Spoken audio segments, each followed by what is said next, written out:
आज़ाद समाज पार्टी के प्रदेश सचिव को जान का खतरा।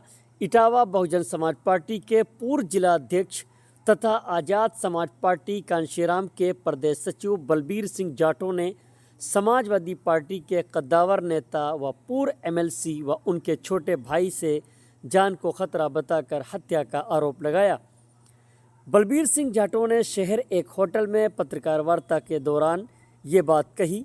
उन्होंने आरोप लगाया कि मूंज गांव निवासी प्रदीप यादव उर्फ पीके तथा पूर्व एमएलसी सपा नेता का भाई अवनीश यादव, अनुरोध कुमार, विकास, निर्मल, सचिन आदि द्वारा उनका व उनके परिवार का वर्षों से लगातार उत्पीड़न किया जा रहा है।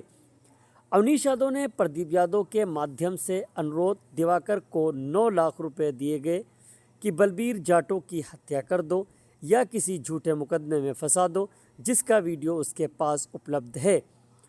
उन्होंने थाना चौबिया के पूर्व थाना प्रभारी मंसूर अहमद पर गाली गलौज करने का आरोप लगाया, जबकि इसकी शिकायत पूर्व एसएसपी इटावा से की तो मंसूर अहमद मुझे झूठे मुकदमे में फंसाने की धमकी देने लगे और उसी समय अनुरोध कुमार द्वारा एक फर्जी मुकदमा मेरे ऊपर सफाई थाने में दर्ज कराया गया, जिससे मैंने मंसूर अहमद पर दर्ज कराया मुकदमे में दबाव बनाया जा सके। दिनांक 17/5/2025 को मैं इटावा स्टेशन पर था, तभी प्रदीप यादव द्वारा मेरे घर पर जाकर जाति सूचक गालियां देते हुए बंदूक द्वारा 3 फायर किए तो मेरी पत्नी ने 112 नंबर फ़ोन किया तो एसआई संतोष कुमार यादव घटनास्थल पर पहुंचे थे। उच्च अधिकारियों के दबाव बाद 2 लोगों के खिलाफ मुकदमा दर्ज किया गया, जिसमें अभी तक कोई गिरफ्तारी नहीं की गई। मुझे और मेरे परिवार को इन लोगों से लगातार जान का खतरा बना हुआ है। बलबीर सिंह जाटों ने कहा कि अगर मुझे ये मेरे परिवार या मुझे संबंधित किसी प्रकरण में मेरी हत्या होती है या मेरे खिलाफ फर्जी मुकदमा दर्ज किया जाता है तो इसकी पूरी जिम्मेदारी पूर्व एमएलसी तथा उनकी उपरोक्त टीम की होगी।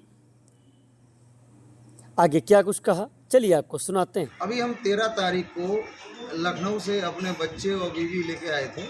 घर पे मेरा बुद्ध जयंती की तैयारी थी और बुद्ध जयंती का प्रोग्राम तैयारी चल रही, जिसमें माननीय प्रदेश अध्यक्ष जी आज़ाद समाज पार्टी के पूर्व एमएलसी सुनील कुमार चित्तौड़ साहब इन्वाइटेड थे। मेरे प्रोग्राम की तैयारी चल रही थी। उसी तैयारी चलते हुए 3 दिन से लगातार मेरे पड़ोसी मुलायम दिवाकर के घर पे लगातार प्रदीप यादव लगातार आता था, जात सूचक गालियाँ देता था। मेरी गैर मौजूदगी में गालियाँ देके और टॉन्ट करता था भद्दे भद्दे, जो मेरी पत्नी और बच्चे पड़ोसी सुनते थे। मैंने बुद्ध जयंती के चक्कर में इग्नोर कर दिया, उस चीज़ को ध्यान नहीं दिया। और 17 तारीख को मैं देहरादून निकला था जाने के लिए, देहरादून ड्यूटी जा रहा था। तो मैं इटावा जैसे ही पहुंचा तो मेरी पत्नी के दीपशिका के द्वारा फ़ोन आया कि मुलायम के घर से आगे बगिया बोलते हैं, उस बगिया की तरफ से प्रदीप यादव, उसके कुछ और साथी थे जो, और अवनीश यादव, ये गाली देते हुए बढ़े और वहाँ से 3 लगातार फायर की। एक फायर मेरे घर के जाके पास में गिरी। जब मुझे मेरी पत्नी ने ये बताया तो मैंने 100 डायल पे फ़ोन किया। 100 डायल पे फ़ोन करने के बाद मौके पे पुलिस पहुंची। पुलिस ने देखा, फिर थाने से संतोष कुमार एसआई का फ़ोन आया और उसने वहाँ पे जांच की और बोला मेरी पत्नी दीपशिका से कि आप सुबह आइए, मुकदमा पंजीकृत किया जाएगा। लेकिन जब मेरी पत्नी थाने पहुंची 11 बजे से 10 बजे तक थाने द्वारा इतना परेशान और इतना प्रताड़ित किया गया, मेंटली रूप से हरेसमेंट किया गया कि आप ये मुकदमा मत करवाओ, नहीं तो मैं चाहता तो आपके पति पे ही मुकदमा कर सकता था। तो मेरे से फिर मैं लगातार ऐसे फ़ोन करता रहा, ऐसे ने फ़ोन नहीं उठाया। और मैंने उसके बाद सीओ सैफई जो रामधन मौर्य जी कोई नाम है, उनसे मेरी बात हुई। 1-2 बार बात हुई, नहीं सुनी। वो बोले कि आपने मंसूर अहमद पे मुकदमा कर दिया, आपने एसपी साहब के खिलाफ कंप्लेंट कर दी। अगर मैं पीड़ित हूँ और मुझे पुलिस परेशान कर रही है तो मैं किसी के खिलाफ करूँगा। मैंने कहा आप मुझे अगर दबाव बनवाओगे मंसूर अहमद से संबंधित राजीबाजी के लिए, मैं आपके खिलाफ भी मुकदमा कर दूंगा। मुझे इस बार कोई भी पीड़ित किसी के द्वारा होंगे तो मेरी जान माल को खतरा लगातार बना हुआ है और मेरे परिवार सुरक्षित नहीं है। क्या मैं मूंज गाँव छोड़ दूँ? क्या ये भाजपा सरकार दलितों को सुरक्षा देने में नाकाम है? अभी आपने देखा होगा वही मंसूर अहमद लगातार वहाँ देख रहे थे अब ऊसरा हार के अंदर वहाँ पे घटना हुई, सरसई नावर में घटना हुई।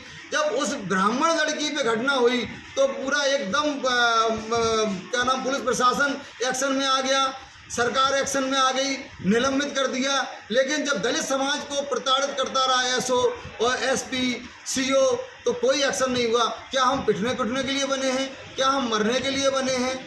वही व्यक्ति एक के साथ शोषण कर रहा है तो सुनवाई हो रही है, वही व्यक्ति अगर दलितों के साथ कर रहा है तो सरकार सुन नहीं रही है। लगातार और अभी तक अपराधी खुलेआम घूम रहे हैं। उसी के दूसरे दिन मेरे गांव के धर्मवीर हैं, उनको वो कह रहा है, धमकी दे रहा है कि बलवीर जाटव से कह दो मिनी रामनेस यादव से मिलने। तो जो मैंने फर्जी मुकदमा आपके ऊपर किया था मंसूर अहमद के दबाव बनाने के लिए, राजीबाजी के लिए, मैं उसमें राजीनामा कर लूँगा। और अगर नहीं बलवीर जाटव मानेगा तो जगमोहन यादव हैं जो नंगला हरी के, उनका पूरा परिवार हमने बर्बाद कर दिया था अवनीश ने, वो क्या नाम, मुनी रामनेस ने। तो बलवीर जाटव की हैसियत क्या है? तो इस तरीके की लगातार घटना हो रही, बलवीर जाटव की हैसियत क्या है?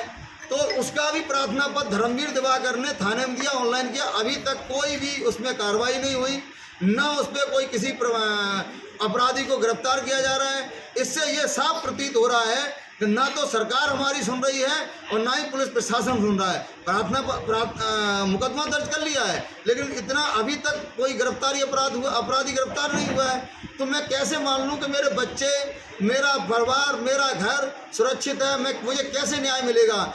मेरा सिर्फ और सिर्फ मिनी रामनेस और अवनीश यादव का, मेरे पीछे प्रदीप यादव का पड़ना इतना है कि ग्राम छत्तरपुरा में इन्होंने 2 दलितों को ढूंढ रखा है कि नंगला खैरुआ का है, एक मेरे मूंज का है दिवाकर। वो यादवों पे, अन्य लोगों पे फर्जी मुकदमा लगाता है SC ST एक्ट के और उससे वसूली करता है। मेरे ऊपर भी फर्जी मुकदमा लगाया है, मैं वीडियो दूंगा। अवनीश यादव के माध्यम से, मिनी यादव के माध्यम से अनुरोध को लगभग 9 लाख रुपए दिए गए हैं और 9 लाख रुपए का आपको वीडियो कह रहा है कि अनुरोध दिवाकर को, लंगड़ा को हम 9 लाख रुपए दे रहे हैं, जबकि अनुरोध पे ना खेती है ना प्रॉपर्टी है। 9 लाख रुपए किस लिए दे रहे हैं? इसीलिए दिए जा रहे हैं कि बलवीर जाटव को आप फर्जी मुकदमे में फंसाओ और क्या नाम है, हत्या करो उसकी। ये पूरा षड्यंत्र रचा जा रहा है कि मेरे परिवार को, मुझे किसी भी तरीके से हानि पहुंचा सकते हैं।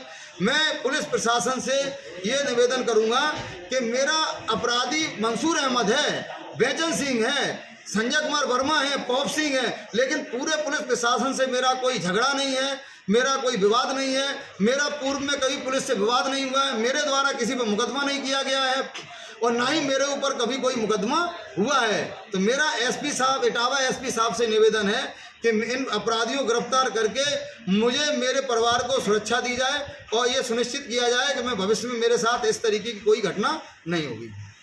2027 के चुनाव को लेकर के प्रदेश सरकार दलित वोट बैंक की अपनी निगाह साधी हुई है और सभी जिलों में बुद्धिजीवियों से, दलित बुद्धिजीवियों